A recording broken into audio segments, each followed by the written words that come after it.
नमस्कार, स्वागत है आप सभी का न्यूज 18 मध्य प्रदेश छत्तीसगढ़ देख रहे हैं आप। मैं हूं अपर्णा मौजूद में। कहावत है कि दूध का जला छाछ भी फूंक फूंक कर पीता है। आजकल कांग्रेस का भी यही हाल है।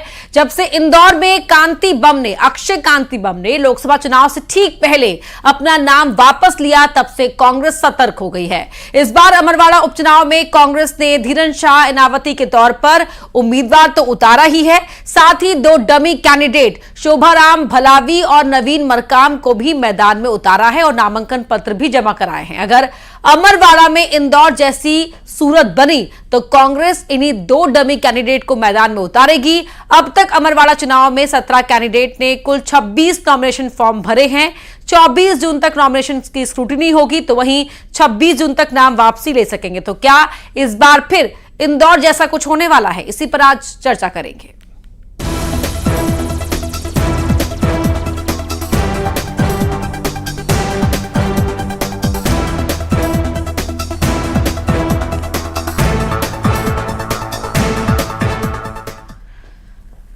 तो लोकसभा चुनाव में इंदौर सीट पर कांग्रेस का हाल तो आपको याद होगा। इंदौर सीट से कांग्रेस ने टिकट दिया था अक्षय कांति बम को, लेकिन नामांकन वापस लेने के आखिरी दिन अक्षय कांति बम ने नामांकन वापस ले लिया था। और बड़ी खबर यह है कि छिंदवाड़ा में, अमरवाड़ा में ऐसी सूरत ना बने, इसलिए कांग्रेस ने यहां डमी कैंडिडेट उतारे हैं। कांग्रेस का ऑफिशियल उम्मीदवार है धीरन शाह इनावती, जो आचलकुंड दरबार से आते हैं। और ऐसे में यहां पर कांग्रेस ने लेकिन पहले से ही अलर्ट होते हुए 2 डमी कैंडिडेट उतारे हैं। चर्चा हम शुरू करेंगे इसी पर, लेकिन उससे पहले एक बयान जो नेता प्रतिपक्ष उमंग सिंघार की ओर से आया है वो आपको सुनवाते हैं। देखिए, सामान्यतः कोई बड़ी बात नहीं है। एक एहतियात के तौर पे हर पार्टी करती है, तो ठीक है, 2 डमी है तो इसमें कोई नई बात नहीं है। तो क्या इंदौर से सबक लिया? देखिए, हर सीट पे एहतियात की जवाबदारी रहती है दोनों पार्टी की, चाहे भाजपा हो चाहे कांग्रेस। हमने एहतियात ली। और मेरे साथ खास मेहमान जुड़ चुके हैं। बीजेपी प्रवक्ता हैं मंजरी जैन, आनंद जाट है कांग्रेस के प्रवक्ता हैं, वरिष्ठ पत्रकार हैं डॉक्टर सत्यप्रकाश शर्मा। चर्चा की शुरुआत करते हैं आपसे आनंद जाट जी। क्या ये सबक लिया गया है या एक रूटीन प्रोसीजर होता है, या डर है बीजेपी कहीं तोड़फोड़ ना कर दे? देखिए, ना तो ये डर है ना कोई सबक की बात है। ये संवैधानिक एक प्रक्रिया है जिसके अंतर्गत जो है वो चुनाव में नामांकन दाखिल किए जाते हैं और चुनाव में प्रत्याशी खड़े किए जाते हैं। तो यहाँ बहुत स्पष्ट तौर पर हमारे जो प्रत्याशी हैं वो धीरेन शाह इनावती जी हैं। और आप देखेंगी अपर्णा जी कि जब चुनाव पूरा हो जाएगा तो वो अमरवाड़ा की सीट से विधायक बनकर आएंगे। और जो आपका सवाल है कि हमने एहतियात के तौर पर या कुछ ऐसा बहुत दावे के साथ आप लोग कैसे कह रहे हैं, मुझे नहीं समझ आ रहा है, क्योंकि कांग्रेस पार्टी के प्रत्याशी तो धीरेन शाह जी हैं। नहीं, कांग्रेस पार्टी के प्रत्याशी हैं। आपने खुद माना है कि संवैधानिक प्रक्रिया होती है। और जब इंदौर में जो हुआ था, अक्षय कांति बम ने जब जिस तरह से नॉमिनेशन लास्ट डे वापस लिया था, तो उस वक्त भी ये बात उठी थी कि हर जो पॉलिटिकली मैच्योर पार्टी होती है, एक्सपीरियंस पार्टी होती है, तो वो पहले से ही इस तरह की स्थिति से निपटने के लिए प्लान बी भी तैयार रखती है। वहां उस समय कांग्रेस ने क्यों नहीं रखा, ये सवाल उठे थे। अब जब कांग्रेस रख रही है तो हम ये पूछ रहे हैं आपसे कि क्या ऐसा ही इसी मद्देनजर किया गया है? तो आप कह रहे हैं कि आप कैसे कह रहे हैं, मतलब ये हो सकता है ना कि प्लान ए भी हो तो प्लान बी भी हो सकता है। हमारे प्रत्याशी तो धीरेन शाह इनावती हैं। अब उसके बाद जो है बाकी सब जितने भी खड़े हैं, आपने कहा कि 26 कैंडिडेट हैं, तो ठीक है, वो सारे लोग चुनाव लड़ना चाहते हैं या नहीं लड़ना चाहते हैं, ये 26 तारीख तक स्पष्ट हो जाएगा। ठीक है, लेकिन ठीक है। हमारा प्रत्याशी जो है वो कांग्रेस पार्टी ने जिसे स्पष्ट तौर पर घोषित किया है वो धीरेन शाह इनावती जी हैं। ठीक है, मंजरी जैन जी, आपका रिएक्शन? जो है वो सुपड़ा साहब छिंदवाड़ा से हो चुका है, और जिस तरह से इनको एक प्रत्याशी ढूंढने में मशक्कत करना पड़ी, और मान मनोबल के साथ इनावती जी को जिस तरह इन्होंने तैयार किया, तो कहीं ना कहीं इनको डर है कि कहीं ऐसा ना हो कि हमारा प्रत्याशी मैदान छोड़कर भाग जाए, क्योंकि ये तो सुनिश्चित है कि अमरवाड़ा हम जीत रहे हैं, तो इस हार के डर से इनका प्रत्याशी भाग ना जाए, तो इसलिए इन्होंने डमी का जो है वो कैंडिडेटों के फॉर्म्स भरवाए हुए हैं। और ये भी सुनिश्चित है कि ये कुछ भी कर ले, अमरवाड़ा भारतीय जनता पार्टी ऐतिहासिक मतों के साथ जीतेगी। और जिस तरह भारतीय जनता पार्टी की सरकार ने जन कल्याणकारी और विकास के कार्य किए, जनता को उन पर भरोसा है। लोकसभा चुनाव में कांग्रेस का सुपड़ा साफ छिंदवाड़ा से हो चुका है, और जिस तरह से उन्हीं के कैंडिडेट का फॉर्म भरवाने के लिए कमलनाथ जी और उनके पुत्र दोनों नहीं आए, नकुलनाथ जी दोनों नहीं आए, तो इससे ये परिलक्षित हो गया, ये सुनिश्चित हो गया कि वो भी इसका ठीकरा अपने ऊपर नहीं फोड़ना चाहते हैं, भागते घूम रहे हैं। और इनका जो अंतर्द्वंद है कांग्रेस के अंदर, खींचतान है जो, वो भी इसमें दिखती है कि कहीं ना कहीं कोई नेता इनका साथ देने को तैयार नहीं है। जीतू पटवारी जी के खिलाफ पूरी कांग्रेस खड़ी हुई है, तो जो एक दूसरे को नीचे दिखाने की जो होड़ लगी है वो दिखता है। तो ये एक बहुत बड़ी बात है कि जिस दिन आपका कैंडिडेट फॉर्म भरने जा रहा है, वो कमलनाथ जी, वो नकुलनाथ जी, जो छिंदवाड़ा को अपना परिवार बोलते हैं, जनता के सुखदाता पालनहार बोलते हैं, वो उस प्रक्रिया में शामिल नहीं होते, तो निश्चित तौर पर यह संदेश जाता है कि कमलनाथ जी और नकुलनाथ जी पहले ही हार मान चुके और वहां से वो नदारत रहे। तो ये जो है इनका जो भय है, जो डर है, वो सामने दिखता है। डॉक्टर सत्यप्रकाश शर्मा, नवीन मरकाम, शोभाराम भलावी, उनका भी नॉमिनेशन फाइल हुआ है, तो उनके नॉमिनेशन को फिर किस तरह से देखा जाए? देखिए अपर्णा जी, हालांकि ये जो चुनाव है वो ना तो बीजेपी ना कांग्रेस के लिए बहुत ज्यादा क्रूशियल नहीं है, लेकिन कमलेश शाह के लिए कहीं ना कहीं उनका पॉलिटिकल फ्यूचर तय करने वाला चुनाव है, पहली बात। दूसरी चीज देखिए, क्योंकि नंबर्स में कोई इंपैक्ट नहीं पड़ेगा ना सरकार पर ना अपोजिशन पर, लेकिन एक चीज जरूर है कि जब कोई आदमी दूध से जल जाता है तो छाछ भी फूक फूक पीता है। ये कहीं ना कहीं कांग्रेस का ये प्लान है कि कहीं इंदौर जैसा घटनाक्रम ना घट जाए, क्योंकि आजकल ये कहा नहीं जा सकता कि कब किस व्यक्ति का ईमान या उसकी विचारधारा किस तरफ किस कारण से झुक जाए। ये पॉलिटिकल पार्टीज में अब आम बात हो चुकी है। देखिए, लेकिन एक चीज जरूर है कि जब कोई डमी कैंडिडेट्स आते हैं तो ये ट्रेडिशन आज का नहीं है, ये बहुत पहले से है। क्योंकि जब भी फॉर्म मान लो कहीं कोई कमी रह जाती थी, या कोई फॉर्म भरने में कमी रह जाती थी, या किसी कैंडिडेचर के कोई एबिलिटी में कमी रह जाती थी, तो कहीं ना कहीं वी फॉर्म दूसरे आदमी को दे दिया जाता है। इसे डमी रखने का प्रावधान रहा है। लेकिन इंदौर में ये चीज में कांग्रेस ने क्यों ध्यान नहीं दिया, एक बड़ा सवाल। लेकिन यह तय है कि इस चुनाव में लड़ाई जो है वो इतनी साधारण नहीं है भारतीय जनता पार्टी के लिए जितनी की बीजेपी मान के चल रही है। भले ही वहां पर रिसेंटली चुनाव में कमलनाथ के बेटे नकुलनाथ 1,31,000 वोट या 1.5 लाख से हार गए या 11,000 से, लेकिन एक चीज जरूर है कि वहां भारतीय जनता पार्टी को घेरने के लिए कांग्रेस ने जो वहां एक रिलीजियस कहें या वहां के ट्रेडिशन या वहां के कल्चरल जो स्पॉट है उससे जुड़े हुए व्यक्ति या उनकी फैमिली मेंबर को, जिनमें आदिवासियों की बड़ी आस्था है, घेरने का बड़ा प्रयास किया है। अब वहां रिलीजियस इमोशनल कार्ड कांग्रेस ने खेला है, शायद यही वजह है कि कमलेश शाह भी अगले ही दिन पहुंच गए वहां पर प्रणाम करने के लिए, आशीर्वाद लेने के लिए। बिल्कुल, ये बिल्कुल सही कहा आपने, बिल्कुल अपर्णा जी, क्योंकि वहां पर कहीं ना कहीं इस परिवार का असर है, बहुत असर है। और वो एक अलग प्रकार, इतनी भी आसान नहीं है फाइट जितनी बीजेपी मानकर चल रही है। जैसा कि बहुत सही शब्दों में डॉक्टर शर्मा ने कहा कि बीजेपी कांग्रेस के पास बहुत कुछ खोने पाने के लिए भले ही ना हो, लेकिन कमलेश शाह के लिए तो उनका पूरा पॉलिटिकल करियर दांव पर है एक तरीके से। देखिए अपर्णा जी, मैंने पहले ही कहा कि भारतीय जनता पार्टी जो है वो कमल के फूल के निशान को ही अपना प्रत्याशी मानकर चलती है। कमलेश शाह जी का जनता में अच्छा जन आधार है, उन्होंने जनता के लिए काम किया है। तो मैं समझती हूँ कि भारतीय जनता पार्टी का सिंबल जो कमल का फूल है और कमलेश शाह, और जिस तरह भारतीय जनता पार्टी की सरकार ने काम किए हैं, वो वहाँ के जो लाभार्थी हैं, जो जन जन तक उन योजनाओं का लाभ नीचे तक पहुंचा है, उसका एक बहुत बड़ा असर है। और निश्चित तौर पर देखिए, हमने लोकसभा चुनाव में ये देखा कि जनता ने किस तरह भारतीय जनता पार्टी पर भरोसा किया है, और वो भरोसा कायम रहेगा। और मैं आपसे ये कहती हूँ कि हम ऐतिहासिक जीतेंगे। मैं ऐतिहासिक जीत की बात कर रही हूं। हाँ, आपने ये कहा कि अति विश्वास हम बिल्कुल नहीं, हमने कभी किसी चुनौती को छोटा नहीं समझा, हर चुनौती को मानकर अपने सामने और उसके लिए लड़ाई लड़ी है। तो निश्चित तौर पर हमारे सारे जो वरिष्ठ नेतागण हैं उनका मार्गदर्शन और वो भी रहेंगे, और सारे कार्यकर्ता जो है वो पूरी निष्ठा के साथ भारतीय जनता पार्टी के लिए काम करते हैं। निष्ठा और पराकाष्ठा और मेहनत वो सब लगाकर जो है एक एक कार्यकर्ता, चाहे वो बूथ प्रमुख हो चाहे पन्ना प्रमुख हो, वो अपने परिश्रम की पराकाष्ठा कर भारतीय जनता पार्टी को विजयश्री दिलाने में अपनी महत्वपूर्ण भूमिका निभाता है। यही एक सबसे बड़ी भारतीय जनता पार्टी की बात है कि वहां हमारा कार्यकर्ता जो है वो अपनी निष्ठा के साथ काम करता है। तो ये एक बहुत बड़ी बात है कि हम जब भी किसी काम को अपने हाथ में लेते, देखिए अपर्णा जी, ये एक ऐसी पार्टी है जब हम जीत जाते हैं उसके बाद भी अपना विश्लेषण करते हैं। ऐसा नहीं कि हम जीत गए तो बड़े उस जीत के मद में खो जाते हैं, हम तब भी विश्लेषण करते हैं और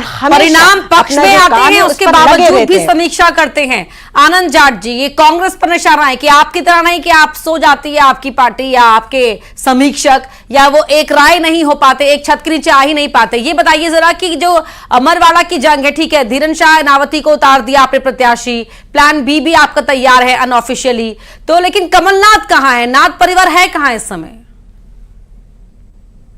देखिए, बहुत स्पष्ट तौर पर जो पहले मैं उन सवालों के जवाब दूंगा जो मंजरी जी उठा रही हैं। प्रश्न सीधा सीधा ये है कि भाजपा के पास ना तो 2023 में अमरवाड़ा में कोई कैंडिडेट था, गोंडवाना गणतंत्र पार्टी के संस्थापक सदस्य रहे मनमोहन शाह बट्टी जी की बेटी को भाजपा ने वहां से टिकट दिया था, भाजपा का अपना कैडर नहीं था वो। और 2024 में ये जो उपचुनाव हो रहा है इसमें भी भाजपा के पास जो है वो वहां अपने कैडर का कोई प्रत्याशी नहीं था। तो बाहर से जो आयातित कैंडिडेट होते हैं वो भाजपा के जो कार्यकर्ता हैं उनसे जब कभी हमारी मुलाकात होती है तो वो कहते हैं कि हम लोग जो हैं वो मुंह ताकते रहते हैं और दीन दयालु देव दुर्लभ दरी बिछाओ योजना के लाभार्थी बने हुए हैं, जबकि जो आयातित लोग हैं वो पद पाते हैं, प्रतिष्ठा पाते हैं, और हम जो कार्यकर्ता हैं वो दरी उठाते रह जाते हैं।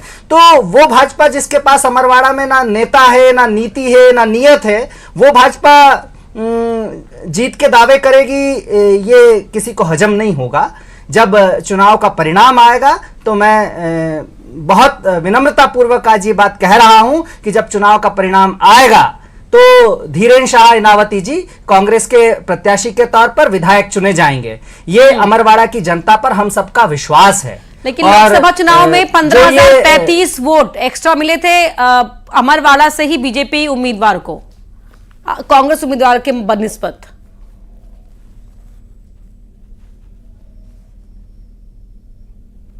वो भी हुआ है इसी देश में। तो जनता जनार्दन जो है वो सबसे महत्वपूर्ण तरीके से अपनी राय देती है, अपना जनादेश देती है, और जनता ने जो जनादेश लोकसभा चुनाव का दिया उसको भी हमने सर झुकाकर स्वीकार किया, और जो 24 में उपचुनाव में देगी उसे भी सर झुकाकर स्वीकार करेंगे। ठीक है, मंजरी जी। देखिए अपर्णा जी, आनंद जी ने जो कहा कि 240 सीटों पर सिमट गए हम, लेकिन यही इनकी सबसे बड़ी बात है कि आज कांग्रेस 3 साल विपक्ष में, 3 टर्म से विपक्ष में रहने के बाद 99 सीट पर सिमट कर रह जाती है। ये उसमें ही हर्षोल्लास हो जाते हैं, मद में डूब जाते हैं। और 1984 के बाद कांग्रेस जो है अपने बलबूते पर 240 सीटें लेकर नहीं आ पाई, और अभी भी इन्होंने जो गारंटी फॉर्म भर के दिए थे ना 8,000 8,500 रुपए के, वो एक जो अब देखिए आप, इसका एक बहुत बड़ा इफेक्ट अब सामने देखने को मिलेगा। जनता इनके खिलाफ खड़ी होगी कि इन्होंने जो जनता के साथ छलावा किया है, और कमलनाथ जो नाथ परिवार है अमरवाड़ा की जनता को अनाथ छोड़ा है और वहां के कार्यकर्ता को अनाथ छोड़ा है, तो उसका परिणाम भी लोकसभा चुनाव में हमको देखने को मिला है। और देखिए इन्होंने कहा कि वहां का कार्यकर्ता जो है वो दरी बिछाता रह जाता है, तो मैं आपको ये बता दूं आनंद जी, ये भारतीय जनता पार्टी का कार्यकर्ता है, भारतीय जनता पार्टी है। हम एक मिशन के लिए काम करते हैं, और वो मिशन क्या है? राष्ट्र प्रथम। देश को वैभवशाली, परम वैभवशाली बनाने के लिए, गौरवशाली बनाने के लिए हर एक कार्यकर्ता अपनी पूर्ण आहुति दे रहा है। जो माननीय मोदी जी का विजन है कि देश को हमें 2047 तक हमें जो है वो विकसित राष्ट्र बनाना है, अपर्णा उसके जी, लिए, कुछ उस मिशन सेकंड के लिए दीजिएगा। एक एक कार्यकर्ता काम कर रहा है। आप किस लिए काम कर रहे हैं? आप सिर्फ सत्ता के लिए, एन कैन प्रकरण किसी भी तरह से मैं सत्ता को पालूं, लेकिन सत्ता से जनता ने आपको दूर रखा है और आगे तो आपका ठीक है। और भी ज्यादा इससे बुरा हाल होगा। ये जनता जवाब ले समझ लेते हैं, चुकी है जवाब कि ले जो लेते हैं। आपने छलावा किया है वो जनता जानती है। आपका है। चाल चरित्र, चेहरा, दोहरा चरित्र जो है वो देखने मिला है। संस्कृत निष्ठ हिंदी में जिस तरह से भाजपा के प्रवक्ता झूठ बोलते हैं वो दिखाता है। बताइए मंजरी जी, जब नरसिंह घोटाला मध्य प्रदेश में होता है तो कहां राष्ट्र प्रथम है? व्यापम घोटाले का कलंक किसी मध्य प्रदेश में था, राष्ट्र प्रथम कहां है? मुझे बताइए, नीट की परीक्षा के जो अभ्यर्थी हैं उनके पास जीवन में उहापोह की स्थिति है और वो राष्ट्र प्रथम है? घोटालों में आप राष्ट्र प्रथम की बात करें तो हां, भारत को राष्ट्र प्रथम बना दिया आपने घोटालों में। हर तरह के घोटाले आपने किए हैं और मध्य प्रदेश में 18 सालों में आनंद जी, पूरी एक पीढ़ी को घोटाले बर्बाद तो किया है आपने। आपका जो कहां प्रथम राष्ट्र प्रथम परिवार है की बात कांग्रेस करती का, हैं? जिसकी आप किस तरह की आराधना झूठ करते आप हैं। टीवी पर आकर बोलते हैं। आनंद जी, राष्ट्र प्रथम संस्कृत जिस हिंदी परिवार में की आप आराधना बोलते करते हैं, वो आप परिवार नरसिंह पूरा घोटाला क्या जमाने मध्य पर घूम प्रदेश रहा है। में नहीं हुआ? मोदी क्या सरकार के एक व्यापम मंत्री घोटाला पति, मध्य प्रदेश के एक भी मस्तक पर मंत्री के कलंक ऊपर नहीं है? भ्रष्टाचार का क्या आरोप नहीं नीट लगा? की व्यापम परीक्षा के में घोटाले घोटाला के नहीं हुआ? जितने ये भी आरोप 50 थे, लोगों ने सबको जो जान दी भेजने व्यापम का घोटाले काम में, किया है। क्या वो और मध्य एक- प्रदेश एक के बात माथे बता पर दूं कलंक नहीं कि है? जितने जो भी ये घोटाले सब हुए, घोटाले सबकी करने जांच वाले हुई, लोग वो सबको अगर सलाखों राष्ट्र के पीछे प्रथम का भेजने का उद्घोष काम करते किया हैं मोदी तो मैं सरकार ने। समझता हूं कि जिस प्रकार से रामायण में प्रभु श्री राम की पत्नी माता सीता के हरण के लिए ठीक है। रावण जो है सोने का हिरण लेकर आया था, उस तरह से ये संस्कृत निष्ठ हिंदी में झूठ बोलकर मध्य प्रदेश के ठीक युवाओं है। को छल रहे हैं, किसानों को छल रहे हैं, माताओं बहनों को छल रहे हैं। अपर्णा जी, मैं इसका जवाब जरूर देना चाहूंगी कि 20 सेकंड में मैम, 20 सेकंड में मुझे महिमा मंडित करते एक हैं। आखिरी कमेंट वो परिवार आज जमानत पर घूम रहा है। किस परिवारवाद के हैं? ज्योतिरादित्य सिंधिया, यशोधरा राजे सिंधिया, वसुंधरा राजे सिंधिया, सियासत जो है ना वो तो उस रोग से हर पार्टी पीड़ित है। कौन है? ठीक ये है। सब परिवारवाद नहीं ठीक है, आप दोनों ही शांत ये हो सब जाइए। परिवारवाद कमेंट नहीं है। सलाखों के पीछे भेजने सत्यप्रकाश का काम शर्मा से हो रहा लेना है। चाहती हूँ मोदी मैं। ये सरकार- परिवारवाद कमेंट, नहीं ठीक है मैम। आप बस मंत्री जी, आनंद जी, एक मिनट, ठीक है, आप लोगों ने समय ले लिया अपना। सत्यप्रकाश शर्मा जी, डॉक्टर शर्मा, तो आप छिंदवाड़ा के अमरवाड़ा को एक चुनावी अखाड़े के तौर पर देख रहे हैं अब? देखिए अपर्णा जी, जी, भारतीय जनता पार्टी की स्ट्रेटजी पिछले लोकसभा चुनाव में रही कि उसको जहां चैलेंज फेस करना दिख रहा था, चाहे छिंदवाड़ा हो या ग्वालियर चंबल संभाग की ग्वालियर और मुरैना सीट्स हो, यहां पर उन्होंने दो बड़े पिलर कांग्रेस के गिरा दिए और इन पिलर के गिरने से भारतीय जनता पार्टी को फायदा हुआ। अगर वहां का उन पर्टिकुलर जैसे रामनिवास रावत मुरैना में गए तो वहां पर मुरैना और ग्वालियर दो सीट पर इंपैक्ट पड़ा, इवन भंड पर भी इंपैक्ट पड़ा, दोनों सीट थोड़े से मार्जिन से भारतीय जनता पार्टी ने जीत ली। इसी प्रकार से छिंदवाड़ा में कमलेश साहब के आ जाने से तो कांग्रेस को नुकसान बड़ा हुआ। लेकिन एक चीज बड़ी समझने की चीज है, देखिए भारत चाहे विधानसभा का इलेक्शन देखें जो 23 में हुआ है या जो रिसेंटली कंक्लूडेड लोकसभा इलेक्शन है, इनके मर्ज यानी इनका जो टेस्ट है, फ्लेवर है, वो अलग अलग होता है। ठीक है। पिछले चुनाव में भारतीय जनता सर, पार्टी ने समय इतनी जबरदस्त जीत- इजाजत देता है मुझे। बहुत धन्यवाद आप तीनों का इस चर्चा में शामिल होने के लिए, और हम लगातार छिंदवाड़ा के अमरवाड़ा पर नजर बनाकर रखेंगे, आप तक हर अपडेट पहुंचाते रहेंगे। और अब बात कर रहे हैं इंदौर की, जहां बड़ी खबर आ रही है। एमपीपीएससी का पेपर बेचने के लिए ग्रुप बना है टेलीग्राम पर। टेलीग्राम जो ऐप है उस पर परीक्षा पेपर बेचने के लिए बाकायदा एक ग्रुप बनाया गया। एमपीपीएससी प्री का पेपर बताकर बेचा जा रहा है। हर सब्जेक्ट के पेपर के रेट बताए गए हैं। आयोग ने टेलीग्राम ग्रुप को लेकर सफाई भी दी है।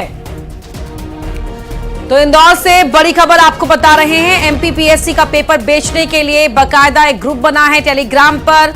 परीक्षा पेपर बेचने के लिए जो ग्रुप बनाया गया है उसकी तस्वीर उस चैट बॉक्स की आप देख रहे हैं। मिथिलेश हमारे सहयोगी जुड़ गए। मिथिलेश, बताएं। नीट को लेकर एनटीए का विवाद अभी थमा ही नहीं था कि इंदौर में एमपीपीएससी के पेपर लीक को लेकर एक बड़ा बवाल मचा हुआ है। एमपीपीएससी का प्री एग्जाम रविवार को होना है, लेकिन टेलीग्राम पे कुछ लोग दावा कर रहे हैं कि एमपीपीएससी प्री एग्जाम का पेपर लीक हो चुका है और अगर आपको इसका पेपर चाहिए तो उन्होंने उसके लिए बकायदा एक ग्रुप बताया। इस ग्रुप को ज्वाइन कीजिए और एक पेपर की कीमत 2.5K है, यानी एक पेपर के लिए आपको 2.5K 2,500 रुपये आपको देने होंगे। और अलग अलग पेपर की, यानी जो अलग अलग सब्जेक्ट के पेपर है, हर एक पेपर की कीमत 2.5K लिखी हुई है। उसमें लिखा हुआ है सबसे पहले आपको पेमेंट करना होगा और पेमेंट के बाद पेपर सीधा आपके पास डायरेक्टली भेज दिया जाएगा। प्रूफ के लिए यानी साक्ष्य के लिए, प्रमाण के लिए आपको कोई भी पेपर पहले नहीं भेजा जाएगा। पहले पेपर चाहिए तो पहले पैसा भेजिए। इसलिए पुलिस के पास जो अभी शिकायत पहुंची आयोग की तरफ से, पुलिस का भी कहना यही है और आयोग के अधिकारियों का भी कहना है कि ये फ्रॉड है, फ्रॉड का एक नया तरीका है। लेकिन फिर भी अगर जो लोग दावा कर रहे हैं उस दावे को संज्ञान में लिया गया है।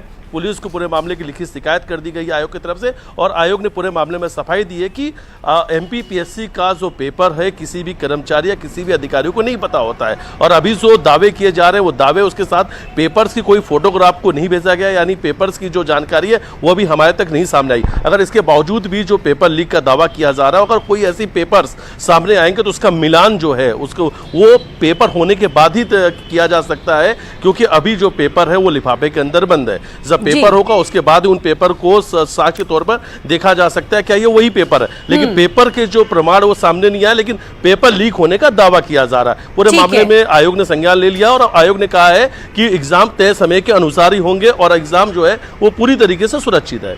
ठीक है मिथिलेश, बहुत शुक्रिया आपका इस पूरी बातचीत के लिए। और यहां रुक रहे एक छोटे से ब्रेक के लिए, खबरें जारी हैं।